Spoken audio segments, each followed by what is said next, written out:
Donald Trump's state visit will be greeted by the biggest anti-racism protest in British history no matter where in the country the government moves it to, campaigners have said.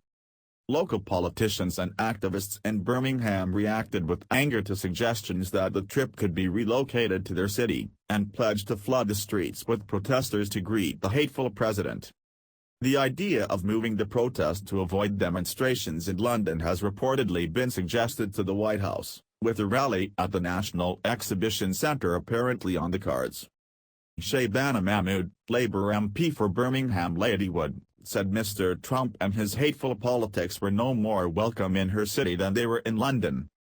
Birmingham is a wonderfully diverse city, home to people of every background, every faith, she said. President Trump with his hateful and divisive rhetoric, policies and Muslim ban is not welcome here. Kerry Jenkins, Labour councillor for the city's Hall Green ward, said Mr. Trump was a racist and a misogynist who is using his power to divide. If these rumors are proven, I will be calling on all colleagues and citizens to stand together and demonstrate, as we have done many times before in our great city when far-right politics has reared its ugly head, she said.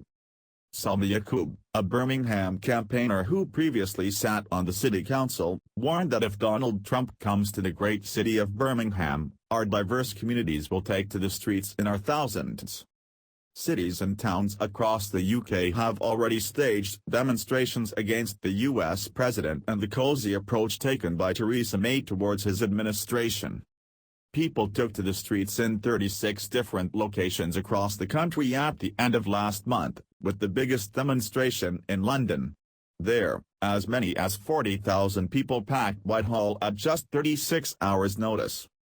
The cross-party Stop Trump coalition formed in the wake of those protests. It enjoys support from Labour, SNP, Green and Liberal Democrat MPs, as well as the general secretaries of major trade unions, including Unison, GMB, FBU, RMT, and the Duke. Journalists and celebrities including Lily Allen, Paloma Faith, and Frankie Boyle have also officially signed up to the initiative. Owen Jones, writer and co-founder of the group, said, Donald Trump's state visit will be marked by the biggest protest against racism and hatred in our country's history. It doesn't matter where he goes. We will march in our millions against him, and our government's collusion, in every town and city in Britain. The current biggest protest in Britain's history took place against the Iraq War, when at least 1 million people took to the streets in London in concert with other protests around the globe. On Sunday morning, David Lidington, the leader of the House of Commons, confirmed that there was no set venue for the state visit, adding that discussions about its details were still ongoing. The Trump visit is still under discussion between the two governments, he told the BBC's The Andrew Marr Show. As with any state visit, there's a whole range of variables, so the diaries of the key players on both sides, what makes up a good program, when's the right timing,